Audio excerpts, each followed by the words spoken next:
Bonjour à tous et bienvenue pour ce cours en vidéo sur un nouveau chapitre, les fonctions numériques et notamment la fonction linéaire. Alors ce n'est pas tout à fait un nouveau chapitre car vous l'avez déjà vu au collège et donc c'est simplement des révisions en fait. Donc nous allons voir un petit peu comment et qu'est-ce que c'est qu'une fonction numérique surtout. Donc le tableau ci-dessous nous donne le nombre de repas et le prix correspondant proposé par un traiteur. Donc 5 repas 30 euros, 20 repas 120 euros, etc., etc. Première question, le prix est-il proportionnel au nombre de repas? Ici oui, quel est le prix d'un repas? Donc alors ça on sait faire, on l'a déjà fait cette année encore. Donc pour savoir si un tableau est un tableau de proportionnalité, on divise les valeurs du bas par celles du haut, et on fait ça pour toutes les colonnes. Si le résultat est différent pour une colonne, les valeurs ne sont pas proportionnelles. Donc c'est parti, 30 divisé par 5, ça fait combien, Sylvano? 6, très bien. 120 divisé par 20, ça fait, oui, Théo, ça fait 6, etc., etc. 300 divisé par 50, ça fait 6 aussi. Bravo. Donc ici, hop, on a le même résultat pour tous les calculs. Autrement dit, pour avoir pour avoir le prix à payer, pardon, il suffit de multiplier le nombre de repas par 6, ce qui est le prix d'un repas, ici. Ok? Donc un repas coûte 6 euros. Un repas coûte 6 euros. Ok. Donc voilà, les valeurs sont proportionnelles. Alors maintenant, on va essayer de généraliser tout cela. Si on appelle x le nombre de repas, donc ici x, on va l'appeler, c'est le nombre de repas. Y, c'est le prix à payer. Ok. On va essayer de trouver une relation entre les deux grandeurs. Et bien cette relation, on l'a. On sait que pour passer de la première ligne à la deuxième ligne, on multiplie par 6. Donc 6 fois 70 égale 420, 6 fois 50 égale 300, 6 fois 20 égale 120, 6 fois 5 égale 30, donc 6 fois x égale y. Autrement dit, on a y égale 6 fois x, que l'on note tout simplement y égale 6x. On ne met pas le signe multiplié entre le nombre et la lettre. Donc là, c'est du langage courant aussi, on l'a dit ici, vous voyez. Le prix est en fonction du nombre de repas, autrement dit le prix y, il est payé en fonction du nombre de repas x. Et bien là, c'est ça une fonction numérique, vous voyez, c'est du langage courant en fait. On a défini ainsi une fonction qu'on appelle f, on aurait pu l'appeler g, h, etc. Où x est la variable. X c'est quoi ici? C'est le nombre de repas. Parce qu'en effet, le prix il va être différent selon le nombre de repas. Donc le nombre de repas peut varier. Ok? Donc on note alors y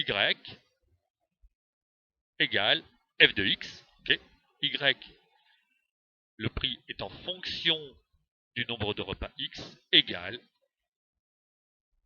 et là on met la relation qu'on a trouvée, égale 6x. Autrement dit, voilà, on a établi une fonction numérique ici à partir de notre situation de proportionnalité. Okay. On appelle ça une fonction linéaire. Je l'avais déjà écrit ici. Donc une fonction linéaire, c'est une fonction dans le cas où les valeurs sont proportionnelles, les deux grandeurs. Okay. Proportionnelles. Elle est toujours du type f de x égale à x, où a est le coefficient de proportionnalité. En effet, si on a un tableau de proportionnalité, et ici on aurait une valeur, un coefficient égal à 12, on aurait la fonction y égale 12x. Si on avait moins 2, y égale moins 2x, etc. etc. Ok. Donc fonction linéaire parce que c'est proportionnel. Alors maintenant, troisième étape, on va placer les points de coordonnées x, y dans un repère. Okay. Donc x et y, ce sont les points du tableau. X égale 5, y égale 30, x égale 20, y égale 120. Donc on les place dans le repère ici, vous allez pouvoir les placer. Donc moi je vais le faire sur mon GeoGebra ici. On place des points. Donc x égale 5, y égale 30, donc chaque ligne ici vaut 10, on va de 10 en 10, donc ici 5, 30. X égale 20, y égale 120. Ça. X égale 50, y égale 300. Y égale f de x égale 300. Et ensuite 70, 420. Voilà. Donc là, on a placé tous les points. Et qu'est-ce qu'on remarque? On remarque que ces points sont alignés. Et voilà. Donc si ce n'est pas le cas, c'est que vos points sont mal placés dans ce cas-là. Et donc les points sont alignés, première chose. Deuxième chose, chose intéressante, ils passent par l'origine de repère, le 0 ici. Voilà. Et c'est ce qui est caractéristique d'une fonction linéaire. Donc on revient à notre page ici. Donc on constate que les points sont alignés et passent, ENT, ça serait mieux, par l'origine du repère. La fonction que l'on a définie est une fonction, je rappelle, une fonction linéaire. Et donc on généralise. Toutes les fonctions linéaires auront une représentation graphique qui est une droite et qui passe par l'origine du repère. Okay. Donc voilà. Donc, en gros, le cours est terminé. On sait ce que c'est qu'une fonction. Une fonction, c'est une relation entre deux grandeurs, qu'on va appeler x et y. Okay. Y, on peut le noter aussi, en fait c'est f de x, parce que c'est en fonction de x. Ok. Et ensuite, dans le cas d'une fonction linéaire, c'est-à-dire où les grandeurs sont proportionnelles, on aura toujours quelque chose du style f de x égale à x, où a est le coefficient de proportionnalité. Et la représentation graphique est une droite qui passe par l'origine du repère. Donc voilà.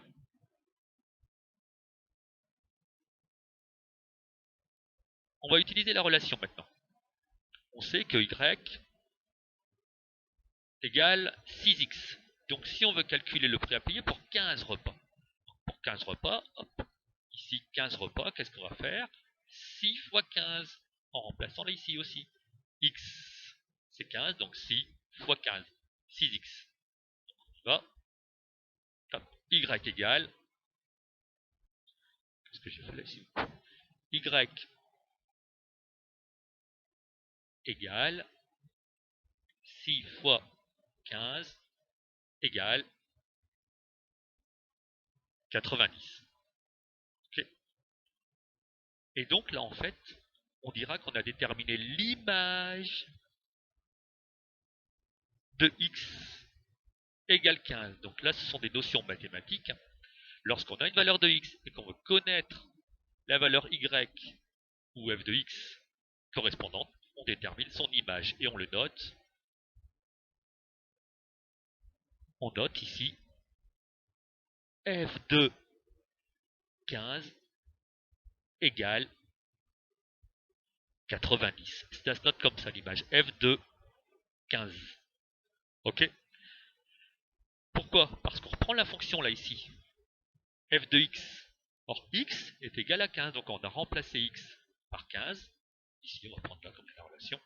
On remplace x par 15, donc ici, 6 fois 15. Et voilà. Okay. Ce qui nous donne la valeur de y. Donc, ici, y égale f de 15 égale 90. Okay. Ce qu'on appelle l'image. On aurait pu le déterminer graphiquement aussi. On revient ici, sur le repère. X égale 15, on monte jusque la droite. Hop, ici, et on regarde la valeur de l'ordonnée correspondante. On est bien ici à 90. Ce qui confirme notre calcul. Alors maintenant l'inverse. On vous demande pour combien de repas aurait-on en payant 270 €. Je corrige mes fautes en direct, hein, vous voyez. Hop. Eh bien, plusieurs façons pour cela. On va prendre la méthode graphique pour commencer. Donc là, on a 270 €, donc faites attention, ce n'est pas la valeur de x, mais c'est la valeur de y.